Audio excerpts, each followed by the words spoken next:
And I promise you, just don't keep quiet. Don't procrastinate.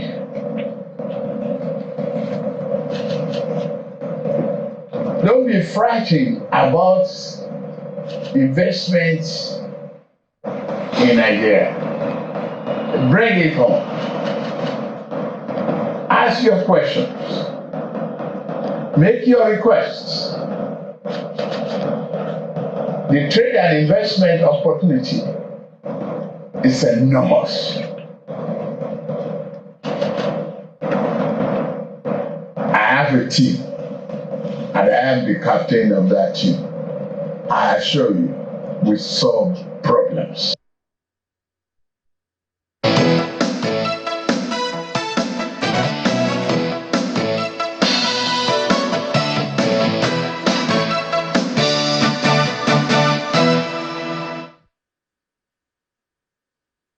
All right, so Ajuri Ngelale joins us next. He's a special advisor to the president on media and publicity. Joining us from India, the president's trip. Good morning, and thank you for joining us today on the program. Well, yes, the president is there on an investment drive. And I know that, yeah, there will always be questions from manufacturers here in terms of the investment climate, how they want it to look better back home here. But give us an insight into how the president's trip is going on in India. Thank you very much, Chamberlain. Good morning to you and good morning to the great people of Nigeria this morning. Let me just say that we have been quite pleased with the outcomes of the engagements of His Excellency President Bola Ahmed Tinubu with Indian industrialists and investors. We have seen the cementing of major investments. And these are not merely MOUs to be written on a piece of paper only to later be unimplemented.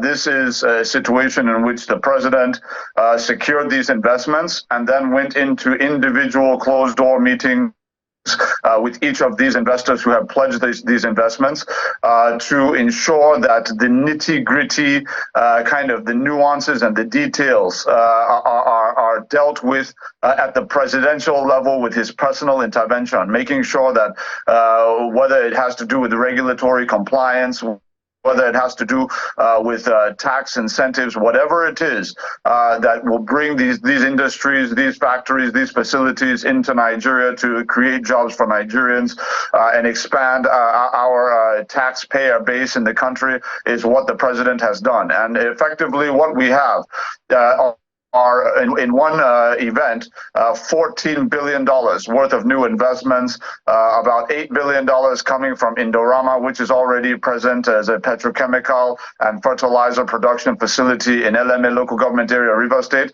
They are investing $8 billion in a massive new expansion in country.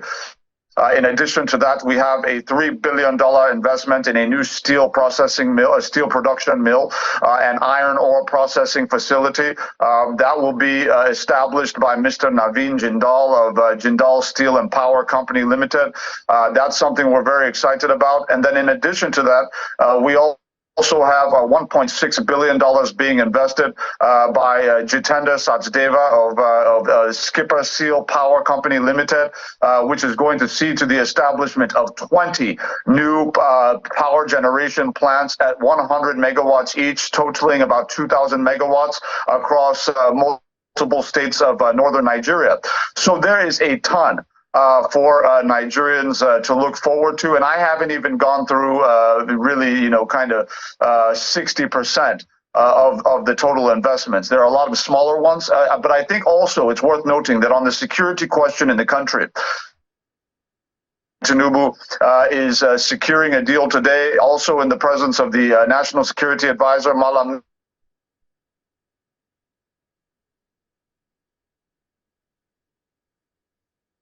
Oh, I think we lost that connection. Albeit I hope it's temporary, because we'd like to get a lot more from him about the president's trip in India. I'm not sure you can still hear me. Can you still hear me, Ajuri?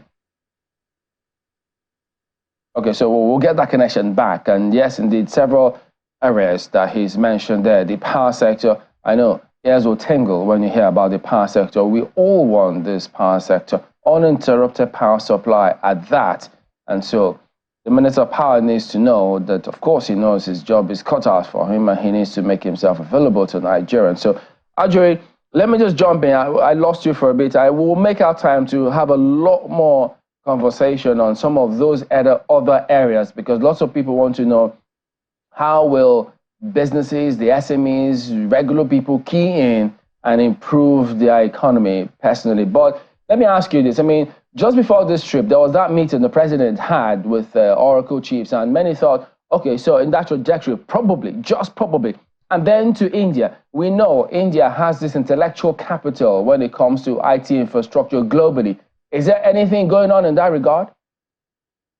Oh, absolutely. A major part of the engagements here, in addition to some of the investments I laid out, totaling about $14 billion, is that we had signed three major, very, very important MOUs, memorandums of understanding, with the Indian government, particularly the Indian Ministry of Communications and Innovation.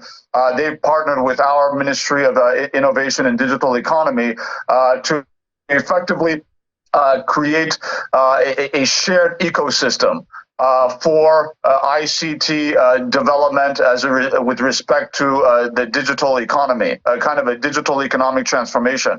They're going to partner with us very closely. It's well known that India's digital infrastructure is one of the world's best. It is one that is dealing with a scale of over 1 billion people. So we have a lot to learn. They have a very similar market to us. They have a very similar kind of socioeconomic dynamic to us.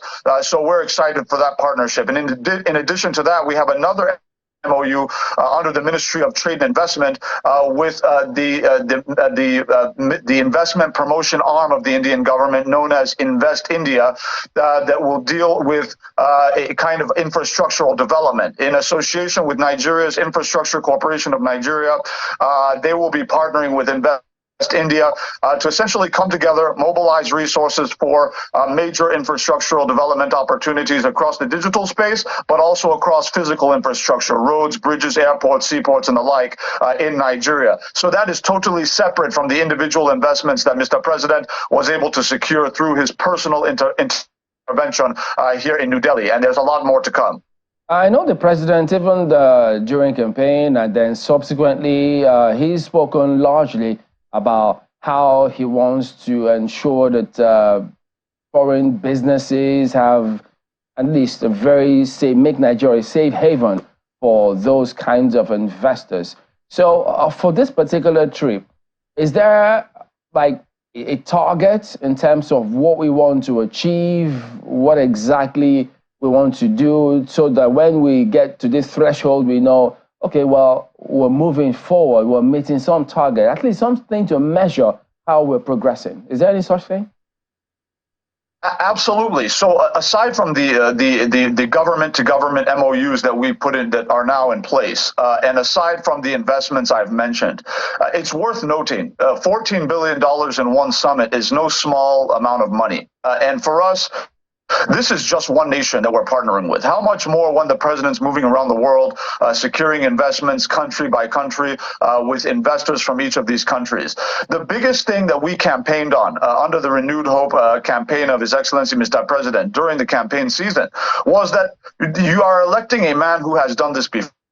In Lagos, he attracted industries, he attracted factories, he attracted businesses, foreign capital, because of his background as a businessman, because he understands where the shoe is pinching the foot of investors and business people. He's able to say, look, now the powers of state are in my hand. I am in a position to ensure that whatever encumbrances that you might have experienced in the past in Nigeria, I'm now in a position to totally remove them from the federal level in collaboration with the state governments. And so you no longer have a problem. I'm going to invite you. My door is going to continue to be open. And Nigeria is going to be a place that you're going to enjoy doing business in, not just because of our market size, but also because of the president has been actively selling our people. What I mean by that, he's selling the virtues of our people. He's saying Nigerians are genius. Nigerians are hardworking. Nigerians are naturally entrepreneurial in their nature. This is what he's telling investors, and they know it's true. So he's saying, look, it's one thing to deal with the fact that we have a large market. It's another thing entirely to know that you have this brilliant population of Nigerians, so many of us who are working hard, who are entrepreneurial in nature, who can contribute to these businesses. Earlier in the conversation, you were mentioning how MSMEs might be able to feed into some of these big investments that are coming. This is a major point. You will have MSMEs feeding in those inputs. For example, you have a glass production factory that's being established in Nigeria. It's going to be local MSMEs that are going to be providing the sand, for example, and that applies across multiple sectors, across multiple large investments. So our MSMEs are going to be kind of the feedstock input points for these large-scale industries that the president is bringing to bear. But what we are saying is $14 billion in one summit that is actually going to translate to coming in on the ground is no small feat. And we're saying that as we go around the world, you're going to be seeing much more of that. And we want to get into the trillions by the end of the first 4 years of this administration. That's our goal. All right. So one more thing before you go. Last time, I mean, several times actually, but the last government signed several MOUs and agreements with different companies, and it was difficult for lots of people to actually understand how to feed in. There were questions about Chinese yuan and renminbi, for instance. How were we going to benefit? Several questions came through. People couldn't get answers. We didn't get answers. We didn't know how all of those were going to play out. But for purposes of at least enhancing a lot more trust, transparency, pulling Nigerians along so that they can take informed decisions about their businesses, they need to have information. So what is on ground to ensure that the MOUs that are signed, the details of that MOU, businesses, organizations know how to feed in so they can leverage and benefit on it? What's the thinking of this government about that? The important issue that you raised, Chamberlain, and this is why for us we have been very thorough and comprehensive in making sure that we carry our people along. Ultimately, we're doing this for them. We're doing this for Nigerians. We're not doing it for ourselves. We're not doing it for any special interest. We're doing it so that our people will have jobs, so that our people will have partnerships, so that our people will have, access to, that we'll have more revenues to be able to more effectively and efficiently provide public services to our people. That's what all of this is about. So for us, before we left, you would recall, not only did we do a world press conference on it, we went to programs telling people what to expect from the G20, that the president is there for business around the world.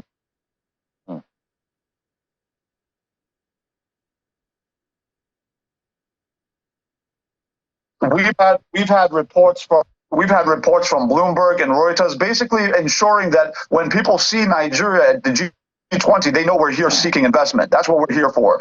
Now that we're here and we've secured those investments, we very swiftly, on the same day, made sure that Nigerians knew exactly who the investors were, what is the scale of investment, what is their sector, what they want to do. And ultimately, when we come back and these investments are on the ground, we're going to be doing further sensitization. But it's very important what you've raised, the points you've raised, that people need to be carried along and they need to know how they can key in to directly benefit from the new investments that are coming. And I can assure you that maybe in the past, government communication had not been the best, but I can assure you that under the administration of Mr. President, and certainly in the sector I'm involved in, I will make sure that as far as I possibly can, Nigerians are carried along to be able to key into the opportunities available to them through these investments. All right, I've exceeded the time here, but let me just chip in this one because I know I need to go. How did the president find time to, or did he keep tabs on the election tribunal? It took almost a whole day yesterday. So are they clicking glasses? Does he know that some parties are still very angry with how the judgments came through yesterday? So the president is a multitasker. He got to this level being an effective multitasker. So what he actually did was he was monitoring the judgment live on TV from New Delhi. But what he did was he did not allow that to get in the way of his official schedule of activities. So he was still going into one-on-one meetings with these investors who have made these major, investment pledges, making sure he's ironing out the details with them, linking with the linking them directly with the right officials, ministers, and the like to make sure their problems are sorted out. Then after the meetings, he'd be going, he'd look at the TV to see what's going on. And he was kind of doing that throughout the day until we got into the evening hours and it was really time to get towards kind of the final bits of the judgment. Then we sat down as a team, all of us, around the room. And we monitored it with him until it was concluded. And then, of course, there was a minor celebration. He basically gave remarks to the media. And then after that, we all prayed for the country, a Muslim prayer and a Christian prayer for the country, and that to pray also that his administration it becomes the most successful in the history of the country for the sake of Nigeria and Nigerians. All right, thank you very much indeed. Ajuri Ngalale, Special Advisor to the President on Media and Publicity. Pleasure to be with you. Thank you.